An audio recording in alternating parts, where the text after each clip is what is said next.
écoute, je crois même que, par exemple, dans le droit français, on fait pas, par exemple, du business, on va dire, avec un enfant, par exemple, Mhm, jusqu'à, c'est pas moi, 9 ans. On mhm. peut pas faire du business avec lui. Jusqu'à un certain âge, il y a des gens qui sont pas encore passifs de poursuite judiciaire parce qu'on suppose qu'ils sont pas encore, qu'ils n'ont pas encore atteint la majorité. Bon, maintenant, le problème aussi, c'est quoi? Quand vous venez, quand ils viennent pour chercher des personnes, ils viennent avec des concepts déjà qui sont totalement établis avec des concepts. Donc les personnes qui emmènent ces populations ne sont pas forcément... Et moi j'aimerais savoir en quelle langue en fait ils Ouais, parlaient. ouais. Bah ouais, j'aimerais savoir en quelle langue en fait ils ont dit, bon voilà, emmène-nous tel. Parce qu'à l'époque, bon je suppose qu'après 4 5 6 ans, il y a eu on va dire des interprètes. Mais bon, en quelle langue en fait ils ont parlé? Je crois pas en fait Ouais. que la première fois que ça s'est passé, que les populations autochtones étaient déjà avec les esclavagistes. Ils ont dit, ok, d'accord, on vous emmène du matériel, tu vois. Mhm. Et je crois que là, il y avait déjà quelque chose qui s'est passé, c'est-à-dire de la violence, peu importe. On va dire. Et après, maintenant, avec le temps, c'est clair que les bases ont été acquises. Avec le temps, il y a des, il y a des relations qui se sont fondées et Mhm. après maintenant c'était plus facile. Mais au départ, je pense pas. Je veux savoir, au départ, ils ont parlé en quelle langue, comment ils sont arrivés pour leur dire, bon voilà, emmenez-nous telle personne. À la limite, ceux qui emmenaient les gens ne savaient pas de quoi il s'agissait.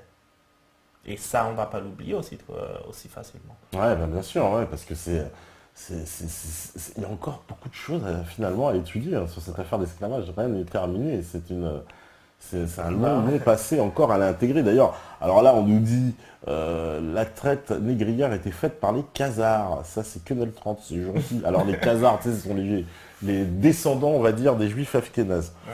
Voilà, donc c'est vrai que on le sait aujourd'hui, ça, il y a des documents qui ont montré qu'effectivement, parmi les armateurs et parmi les personnes qui ont activement participé en fait à Mhm. cette traite des esclaves, il y avait effectivement de nombreux juifs. Mais bon, ça, ce sont les faits, hein, parce que beaucoup d'armateurs étaient juifs et beaucoup de ceux qui vendaient aussi les personnes sur les marchés étaient juifs.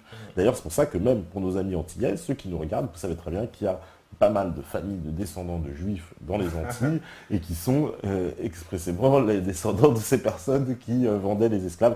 Donc c'est tout à fait notoire, hein, voilà, c'est comme ça, c'est pas, ça s'invente pas. D'ailleurs, pour ceux qui en doutent, hein, puisque l'esclavage, il faut savoir que ça rapportait beaucoup d'argent, il y avait la Évidemment. Compagnie des Indes derrière, Compagnie des Indes, avec un certain Voltaire qui avait aussi des actions dans cette compagnie. Hein. N'oublions pas de lui dédicacer un certain Diderot aussi, hein, pour les amoureux des Lumières. Dédicace à Alain, on en reparlera. Et donc, voilà. Donc ces gens-là ont quand même bien participé et ont touché des subsides assez conséquents de cette traite parce qu'ils étaient directement impliqués, évidemment, sans parler de nos amis éternels, vous savez, la famille Rothschild, hein, évidemment qu'on adore, et qui étaient très impliqués au plus haut point dans cette traite négrière. Ah oui, on nous dit, ah bon, Diderot aussi. Mais oui, Diderot avait des parts hein, dans cette compagnie des Indes, mais ils étaient beaucoup à l'époque, ça rapportait beaucoup d'argent. Hein. Bien sûr. Alors, on nous dit, ouais, c'est le nouvel effet qui se coule de la colonisation. Ouais, bah oui, c'est clair, ouais, c'est ce qui n'était pas prévu. Euh, On après, revient sur le Gabon maintenant. voilà, quelles sont les religions dominantes au Gabon?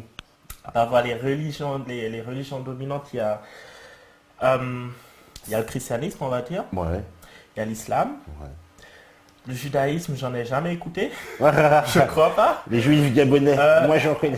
En fait, les deux, c'est le christianisme et l'islam. Et maintenant, il y a nos rites religieux. Je ne sais pas si on peut appeler ça religion, parce qu'il faut d'abord maintenant s'accorder sur la religion. Mais en fait, il y a Bah, le... les évangélistes, on a beaucoup aussi. Ouais, C'est les espèces on va dire, c'est les protestants, quoi, un peu. ouais, ouais, Il y en a ouais. beaucoup maintenant. Puis c'est des églises américaines. Moi, ça me dérange Ouais, beaucoup parce que, si tu veux, j'ai eu pas mal de trucs là-dessus. ouais, mais les Et évangélistes, c'est un peu c'est du christianisme aussi. où c'est. Alors, justement, à grande différence du catholicisme, c'est du Ah ouais, j'ai oublié. protestantisme. Ouais, il y a aussi du ouais, ouais, Voilà, ouais. c'est quand même parce que voilà, dans la chrétienté, il Ouais, faut quand c'est plus même, des dérivés, on va voilà, dire. faut Ok. quand même séparer parce Ouais. que moi j'ai vu, en tout cas, ce que j'ai vu de mon expérience au Gabon, beaucoup d'évangélistes. Mhm. Et après, je me suis renseigné parce que j'étais étonné de cette progression que je voyais en Afrique à chaque fois, à chaque voyage, de voir de plus en plus d'églises évangéliques. Et j'apprends qu'il y a une volonté américaine avec toujours les mêmes bras armés, un service de renseignement, machin, qui, par le biais en fait de ces églises évangéliques, créent un réseau en Afrique, quoi. Et donc, ça m'a tout de suite un peu dérangé, quoi. C'est de voir un peu le développement de ces églises évangéliques sur le continent africain, qui sont alors absolument partout, hein. C'est incroyable, c'est un développement exponentiel. Parce que autant les catholiques, voilà, l'Afrique, dans cette partie, on va dire, de l'Afrique, et il y a une chrétienté profonde, hein, très ancrée, autant les évangéliques, c'est assez nouveau, quoi, ce nouveau protestantisme. On sent que c'est pas traditionnel. Alors, qu'est-ce qu'on nous dit encore? Ça, c'est alors vous avez des noms, les mecs, Eleftheros. Existe-t-il des personnages aveuglés par la sombre lumière de Voltaire et compagnie? Là, certainement. Parce que Voltaire, il disait, alors, à définir, parce qu'il paraît que c'est plus de lui, mais bon, il y en a d'autres, il en a sorti des croustillantes, hein. Regardez, Marion Sigaud, elle en parle, mais il n'y a pas qu'elle, il y en a d'autres, c'est excellent. Voltaire, il disait, l'homme noir est aussi singulier de peau que d'esprit. Ah bon? Bah écoute, je vais dire. C'est méchant. Bon, mais je crois aussi le problème c'est. Ouais, il y a des gens qui sont aveuglés parce qu'en fait, un mensonge qu'on répète, un moment il devient vérité en fait pour celui qui l'écoute. Ah, c'est ce que disait Goebbels. Et je crois aussi que le fait que ça a été imposé par la force, tu vois, que ce soit à l'école primaire, que ça a été imposé dans la manière de penser, dans le rôle que les populations autochtones avaient, je crois que ça a laissé des traces en fait dans le subconscient de chaque Gabonais, de chaque Africain, tu vois. En fait, ces principes, cette notion a été plantée, du coup, et elle a été arrosée avec le temps, ce qui fait que c'est pas facile de s'en débarrasser du jour au lendemain. Mais bon, après, c'est ce que je disais au début, en fait. Je crois que on va arriver à... On a des problèmes, mais je crois on va pouvoir se développer un jour. Et le développement, justement, passe aussi par le brisement de toutes ces barrières intellectuelles. Et je crois que les gens sont en train de se former, les gens sont en train de s'intellectualiser, et les gens reviennent justement au panafricanisme. C'est un peu comme on va dire aux États-Unis dans les années 68 avec le mouvement des Black Panthers, tu vois. Dans le sens où on va dire, mais il faut retourner aux sources, pas le fait de retourner vivre dans la forêt, mais se dire, bon écoutez, nous sommes un peuple souverain, on est un peuple souverain et on a besoin de s'affirmer parce que je pense que quand l'Allemagne a envahi la France, ils ont voulu s'affirmer et la France s'est fait envahir parce que les Allemands se sont affirmés. Et je pense également que c'est à chaque peuple de pouvoir sortir les crocs, de pouvoir sortir la main, de frapper du poing sur la table, de dire j'ai envie de m'affirmer, j'ai envie de prendre, de montrer que je suis quelqu'un, tu vois un peu ce que je veux dire. Et tant que en fait cette idée, cette idéologie n'a pas encore éclos, c'est-à-dire on n'a pas encore compris ça, et je crois que ça va continuer comme ça, mais avec la nouvelle génération, parce que les gens apprennent, les gens deviennent de plus en plus éduqués et ils commencent à réfléchir. Il y a des inventions qui se font en Afrique, sauf qu'on n'en parle pas. Tu vois, il y a des inventions, il y a des Camerounais qui fabriquent des portables, il y a des inventions, il y a des tablettes qui sont même pas fabriquées, qui sont développées en Afrique, qui sont développées par des cerveaux africains, sauf que c'est pas en parler. Mais je crois que le jour viendra où tout ceci va exploser. Ah bah, c'est l'avènement de l'Empire noir de Kadhafi. Alors, qu'est-ce qu'on me dit? T'as oublié les sorciers. Ça, c'est selon l'Athénien. Mais en France, il y avait des sorciers quand on faisait la chasse. Ouais, mais on les a brûlés. On les a brûlés. Alors, après, il y a I Love Free Future qui nous dit le problème n'est pas qui a pratiqué l'esclavage, mais plutôt qui l'a légitimé. À la controverse de Valaloïde. Ah bah oui. Alors là, ça c'est pour jeter l'opprobre au passage sur les chrétiens. Ouais. Mais oui, les catholiques, ce qu'ils ont légitimé, à savoir.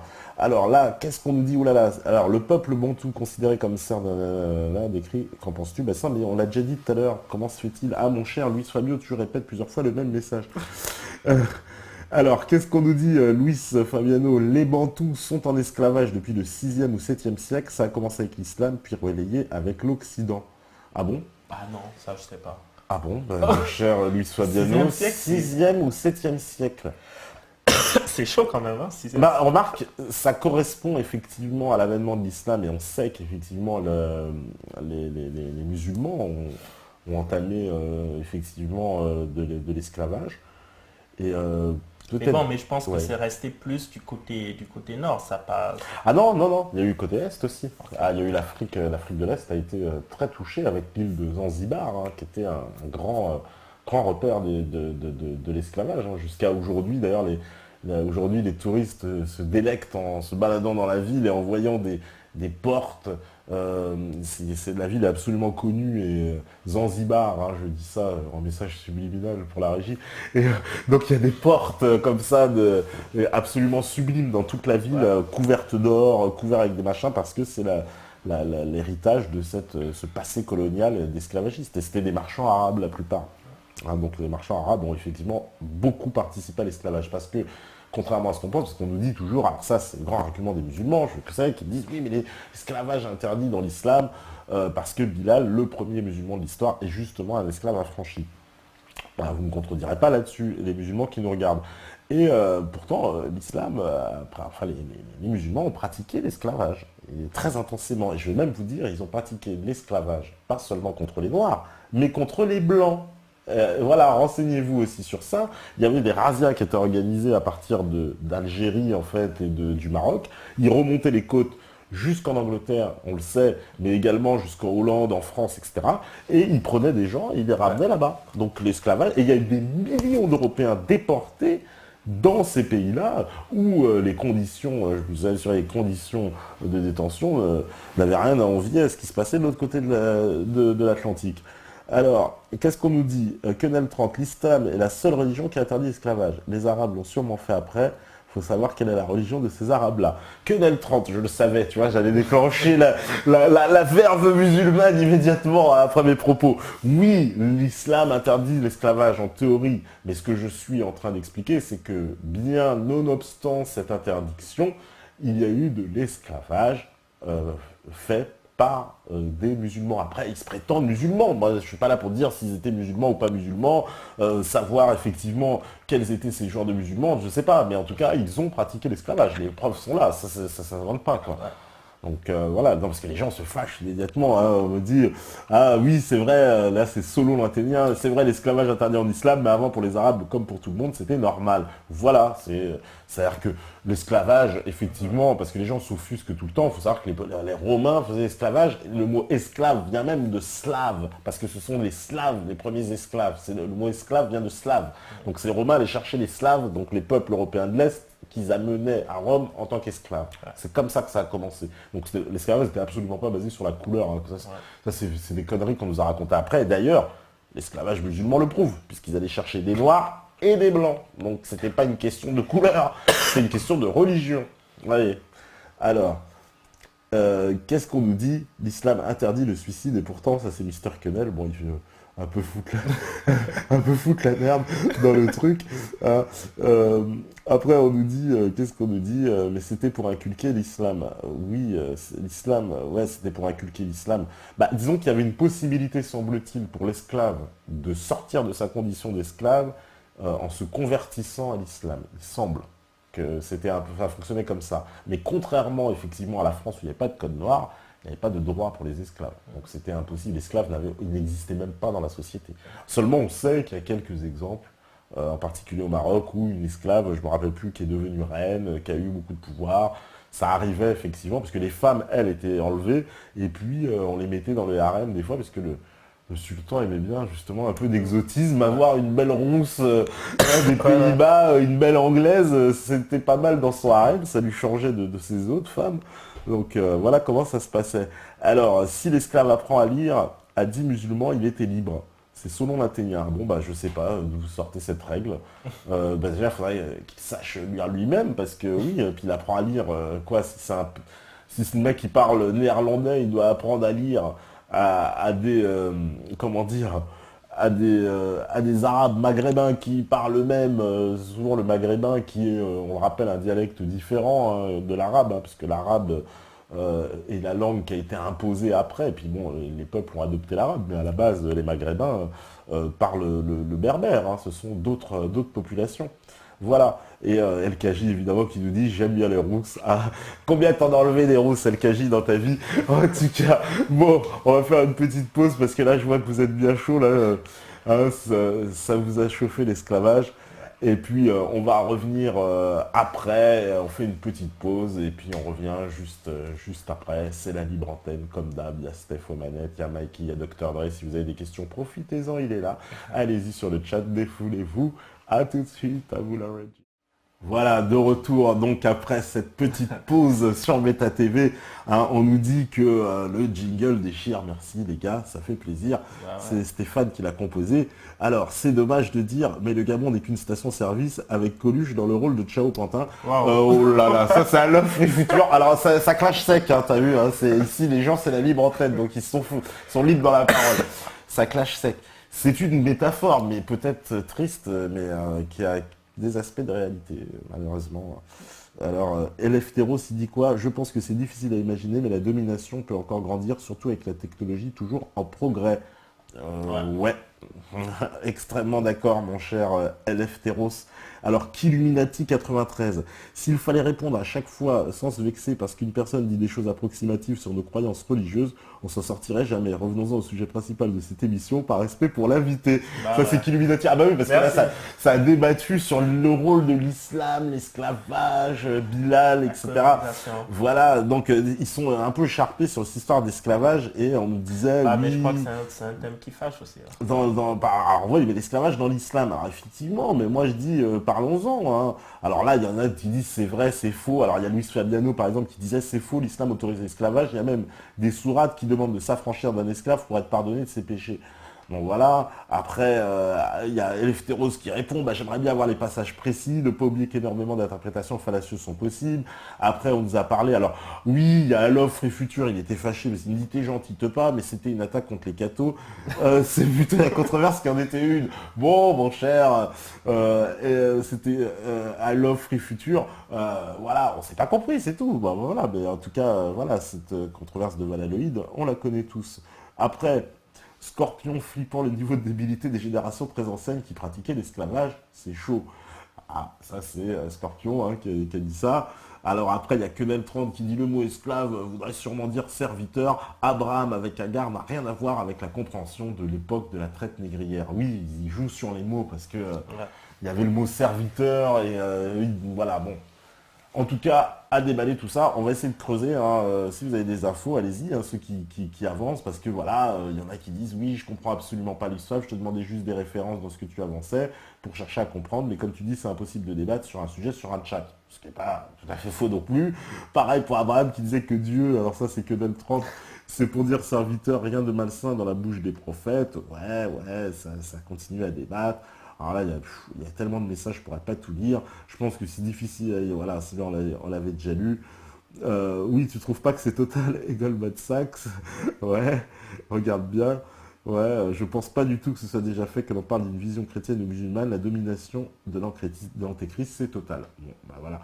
Donc effectivement, au moins l'offre est future, il veut rester carré sur le. Alors il y a TomTom qui dit bon, il existe des assauts culturels entre France et l'Afrique, mais des bonnes comme Cite à la Braise, des voyages financés par de multiples spectacles musicaux et visuels, danse, peinture, contes, ça dure, des échanges avec le Burkina Faso, c'est génial. Et ben voilà des choses positives aussi. Voilà.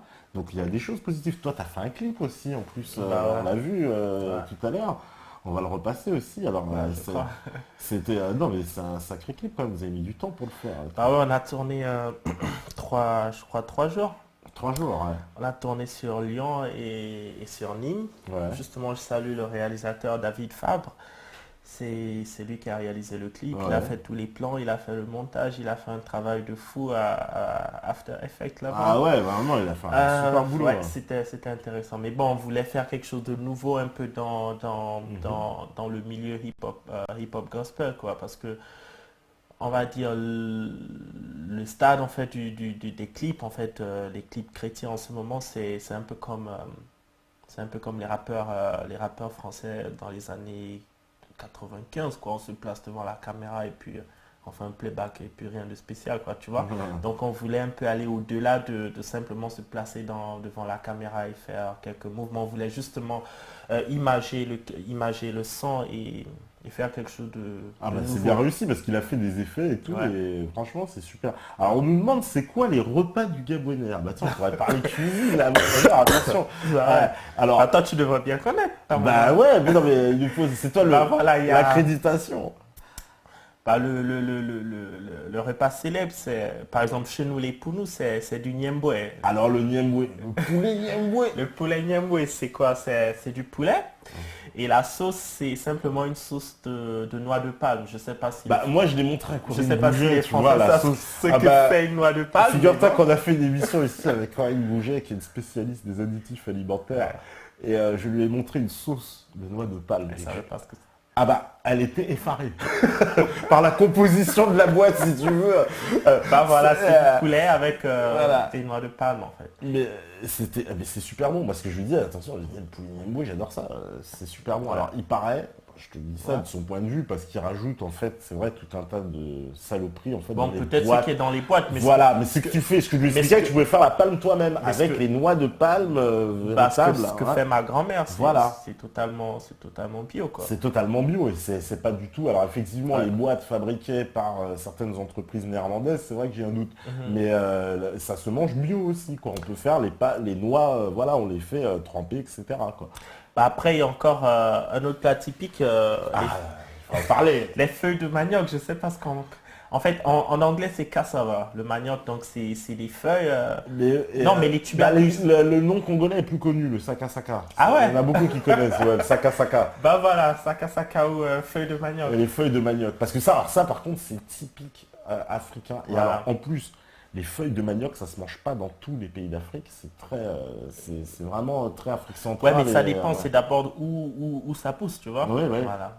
Mais en plus, alors au Gabon, il y a le chocolat aussi. Bah ouais. Ah, mais ça, c'est extraordinaire quand même. Ça, c'est quand même le plat par excellence. Alors ça, en plus, on est sûr qu'on en trouve nulle part ailleurs, quoi. Bah ouais, le chocolat, c'est quoi? C'est pas, ça n'a rien à voir avec du Nutella, mais c'est... En fait, on prend des amandes, on les râpe. Une Ouais. fois les avoir râpées, on a en fait En fait, alors, faut quelque bien chose comme la expliquer, ça farine. ressemble en fait, voilà. Alors le chocolat a le nom du chocolat, mais n'a ni l'odeur du chocolat, Ouais. a un peu l'aspect du chocolat. Ouais, parce qu'il est marrant. Parce qu'il est marron une fois Ouais. qu'il est épilé. Voilà, Mais en parce fait, qu'il c'est est une marron. espèce qu'on pourrait dire quoi C'est des amandes. C'est des amandes d'un fruit, mais alors c'est pas l'amande. Ouais. Ça ressemble à une fève un peu, quoi, une espèce de fève Ouais. qu'on casse, on fait une espèce de...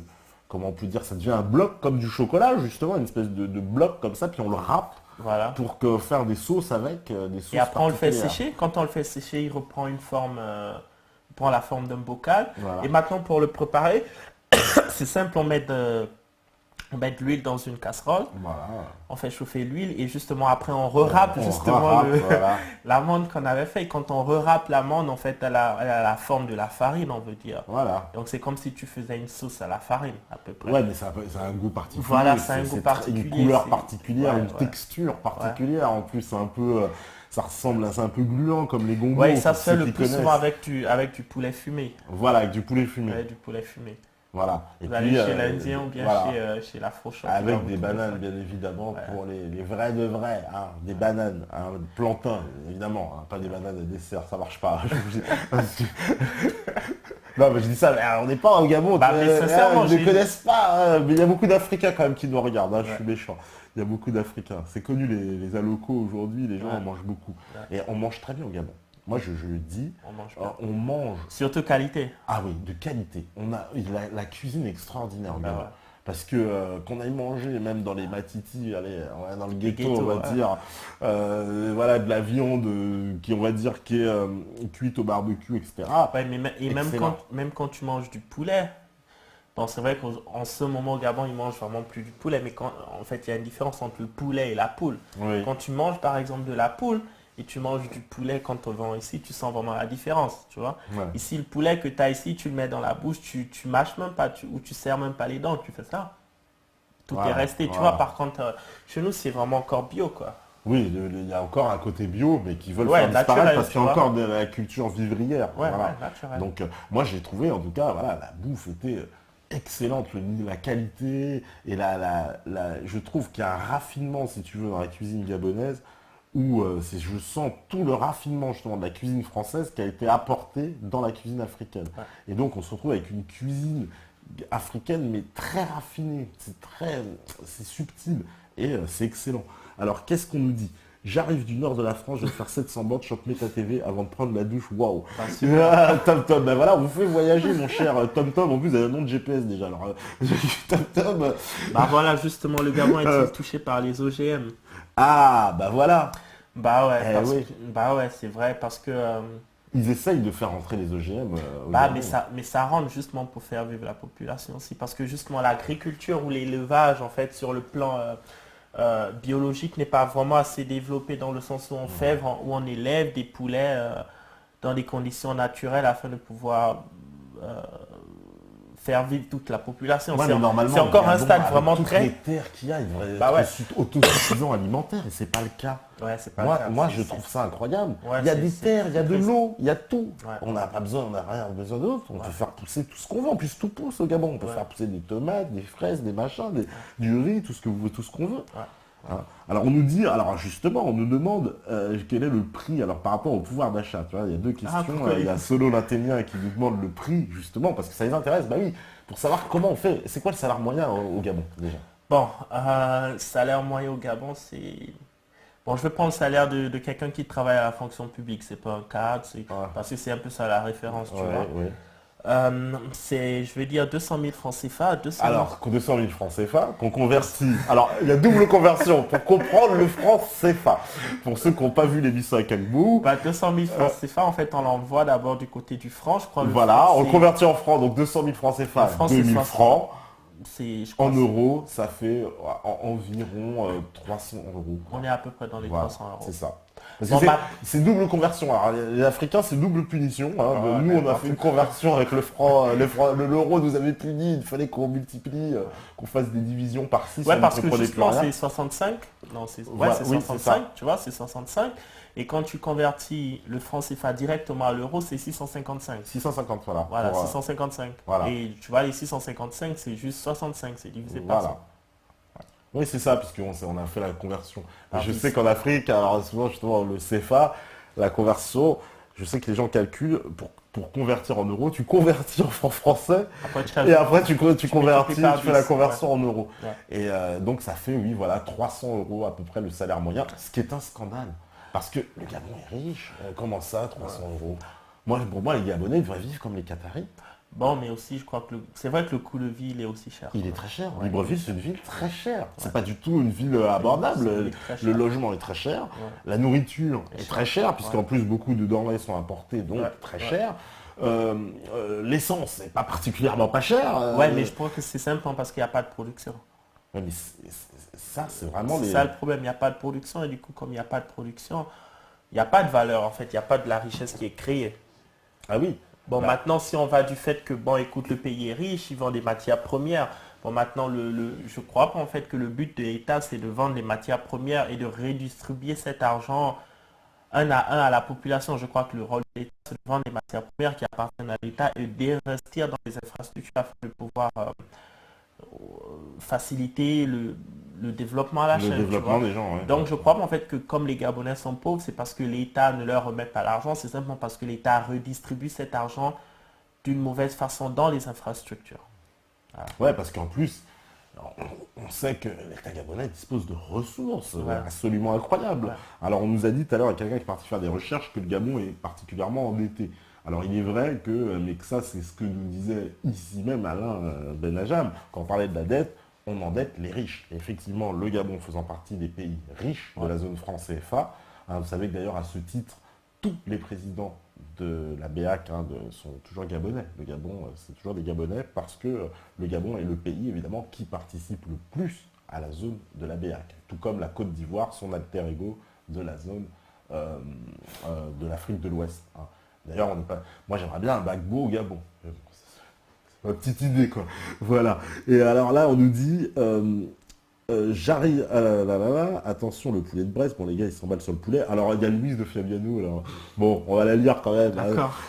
Pourquoi les footballeurs gabonais sont-ils aussi mauvais? Est-ce qu'il a... Bah, donne-nous un exemple, en fait.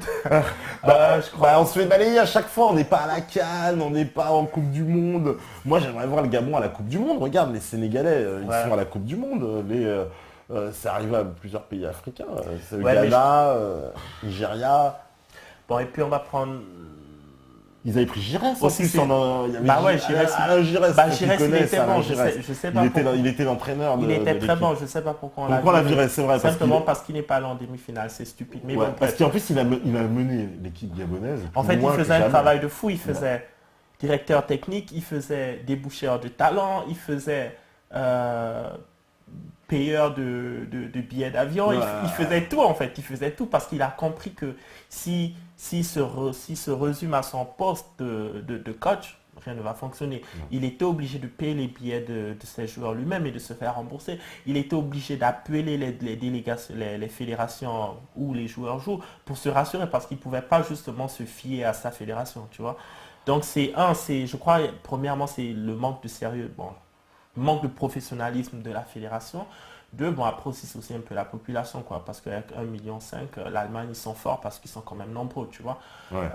Donc au moins, il y a de la concurrence et aussi peut-être ouais, les structures, en fait, tu vois, c'est les structures. Si les gens sont pas bien entraînés, s'il n'y a pas la possibilité de jouer au foot, tu vois, le foot, c'est un peu comme la musique aussi, on commence jeune. C'est pas à 30 ans que tu veux te mettre à jouer du piano et jouer comme Mozart, c'est pas possible. Donc, je crois également qu'on puisse commencer à... Le foot, ça se commence très jeune. Et donc, si dès le jeune âge, tu n'as pas la possibilité de jouer parce que les structures sont pas adéquates, Ouais. ça se répertorie en fait sur l'équipe nationale parce qu'il n'y en a pas. Quand on va par exemple la Guinée équatoriale, ils n'ont pas aussi, ils sont très peu, ils sont 450 000, ils sont obligés d'importer des joueurs du côté de l'Espagne, tu vois, parce qu'ils n'en ont pas, parce qu'il n'y a pas les structures. Mais bon, eux, les structures, ça commence à arriver parce que lui, il n'est pas... Il réfléchit quand même, le type qui est là-bas, il réfléchit, il fait, Ouais, il bah fait ouais. quelque chose de son pétrole, tu Mais vois. là, bah alors justement, c'est vrai, tu es en train de dénoncer le pot rose parce qu'ici, ils réagissent absolument à la minute. Donc, je lis tout de suite, on nous dit, alors le taux de chômage est de combien environ? Il paraît que les poulets du Gabon sont tous corrompus. C'est qui Illuminati? Mi-troll, mi-question. Après, on nous Non, dit... c'est pas faux, c'est pas faux. Voilà, on nous dit, alors c'est là tout de suite, ah bon, je pensais que 100 millions d'hôtels, ils les avaient gagnés à l'usine, ce bon vieux Bongo. Ça c'est Eleftheros, tu vois, tout de suite on ironise sur la richesse de Bongo parce que, voilà, on se dit, mais où est passé l'argent du pétrole? Et là, il y a FE qui dit, alors la population accepte ça, y a-t-il des mouvements? Il y a énormément de mouvements d'opposition, Il y a faut le des- dire, ça c'est quand même... alors, c'est pas la liberté, mais les Gabonais sont, moi je trouve, il y a une forme d'intellectualisme, de conscience politique gabonaise quand même, assez Ouais. forte. Ouais, ça change maintenant. Il y a oui, justement, il y a des des mouvements, il y a il des dit. mouvements, il y a des grèves, il y a des mouvements, il y a des blocs, il y a des blocs oppositoires qui sont là, il y a l'opposition qui est là.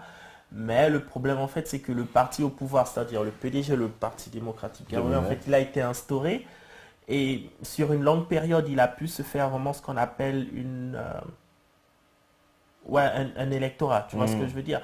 Et c'est vrai qu'il y a un certain ras-le-bol des populations où les gens ne votent pas le PDG, mais en ce moment, je crois qu'ils ont la possibilité de gagner des élections sans même tricher. Simplement parce qu'ils sont représentés dans toutes les provinces, ils ont la publicité, ils ont de la promotion, en fait les gens les voient. C'est Donc eux du qui ont coup, les moyens. voilà, ils ont les C'est moyens, ça ils ont les le moyens côté de leur pervers du système ils ont démocratique. les moyens de Ouais, leur ouais. politique. Donc du coup, quelqu'un qui est dans son village, il n'a jamais entendu parler du parti, c'est pas Parti socialiste gabonais. Donc du coup, il ne peut pas voter puisqu'il entend seulement parler du Parti démocratique. Et à la fin, je crois qu'il y a des élections qui gagnent tranquillement, on va dire, dans toute la transparence. Maintenant, le vice, c'est simplement que les autres pouvoirs, les autres partis n'ont pas la possibilité d'être vus. D'être, ouais. Ouais, ouais. Mais c'est en train, effectivement, il y a des mouvements. Et d'ailleurs, le Gabon, pour ceux qui font des recherches internet, vous allez voir qu'il y a énormément d'opposition, de mouvements. Voilà, c'est un pays comme tous les pays d'Afrique où il y a eu une opposition au pouvoir en place, bien que tout ce que vous évoquez sur le chat est absolument vrai. On ne va pas se réfréner. Alors, Canal 30, il dit le FMI ne lâchera pas le Gabon. Ils se sont fait avoir par l'Algérie, le Gabon leur fera pas le même coup en payant leurs dettes. Ah oui, ouais, oui, tout à fait, effectivement. Parce que le Gabon, on se demande, en plus c'est une dette assez ridicule, on se dit on pourrait très bien la payer rapidement, cette dette. Et puis... Partir, quoi. Et ouais, voilà, partir du FMI. Pourquoi devoir de l'argent? C'est vrai, devoir de l'argent, c'est horrible. Surtout quand on a les moyens de payer, parce que le Gabon a les moyens. C'est pas un pays pauvre, c'est vrai. C'est pas du tout un pays pauvre. C'est un pays très riche de la zone, très peu peuplé, il n'y a pas un problème. Ouais, mais ça, je crois que ça vient aussi des politiques, tu vois. Mais il y a 1,5 million d'habitants, tu te rends compte? C'est même ça, pas une ville comme Paris. Ouais, mais ça vient des politiques, parce que dans le sens où si ceux qui sont au pouvoir n'ont pas justement le souci de réduire la dette, parce qu'ils se disent, bon, écoute, moi je suis au pouvoir, si j'ai la possibilité d'emprunter pour pouvoir faire des choses, on va dire, ouais, voilà, le président a fait ceci, cela, tu vois, c'est à tout son honneur, tu vois. Donc il se dit, bah écoute, celui qui viendra après moi, il va gérer la dette tout seul, tu vois. Donc c'est aussi ce problème que les institutions ne sont pas fortes. Les institutions ne sont pas fortes dans le sens où ils n'ont pas la possibilité de contraindre le gouvernement à faire des choses, tu vois. À chaque fois qu'un gouvernement arrive, il fait comme il veut, tu vois. Et la dette, c'est pas forcément, ouais, il se dit pourquoi payer la dette si moi je peux encore emprunter pour faire d'autres choses. Les générations futures vont payer la dette, tu vois. Mais c'est un peu trop. Bah, d'ailleurs, on nous le dit, hein. Alors là, c'est malédique, je préfère m'acheter des hôtels, c'est plus rentable. Oui, ça c'est petite dédicace. Effectivement.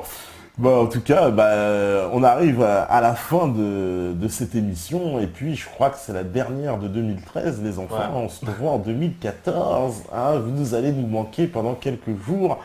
On va devoir se séparer, mais vous allez passer les fêtes, il y aura... Et puis il y a plein de surprises. Pour ceux qui sont les vrais aficionados, restez vigilants. Il se passera peut-être un live à Meta TV. Qui sait un live surprise. Mais celui-là, ce sera pour les aficionados. Ce sera pas... Ce sera vraiment les vrais fans, les durs, hein, les feux, les tom-tom, Malik TJM, va sans alcool. Hein, va sans alcool, c'est Jules Raisin, de son petit nom. Et non, voilà. Donc, qu'est-ce qu'on nous dit? Voilà, FO nous dit bonne année à tous. Tom-tom, il faut voir.